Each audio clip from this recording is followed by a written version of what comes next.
अपन चेहरा के सुंदरता ला बढ़ाए बर दिल्ली के डॉक्टर चंद्रशेखर हा 5 मार्च के कार्यशाला के आयोजन करा थे। Cosmetic India and smile dental clinic Raipur डहार ले 5 मार्च के बिहनिया 11 बजे ले संझा 5 बजे तक होटल बेबीलोन कैपिटल रायपुर में फेशियल एस्थेटिक वर्कशॉप के आयोजन करे जाते। दिल्ली के सेलिब्रिटी एक्सपर्ट और कॉस्मेटिक सर्जन डॉक्टर चंद्र प्रकाश हा ए बारे में बताइन कि जो लोग कॉस्मेटोलॉजी फील्ड में आना चाहते हैं, हम 5 मार्च को जो सेमिनार कर रहे हैं अटेंड करें और अपने जो भी कॉस्मेटोलॉजी रिलेटेड ट्रीटमेंट्स हैं, जो लड़कियां एस्थेटिक के फील्ड में काम करना चाहती हैं और रोज़गार के लिए भी बहुत बढ़िया है। आप एस्थेटिक सेंटर में और क्लिनिक्स में, हाई प्रोफाइल ब्यूटी पार्लर्स में आप काम करने के लिए इस कोर्स को करने के बाद आपको जॉब लग सकता है।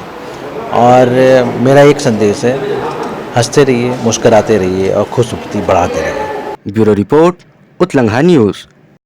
Soar Sandesh, the buzz on Utlangha News Channel, national and international bulletin in Chhattisgarhi and English language.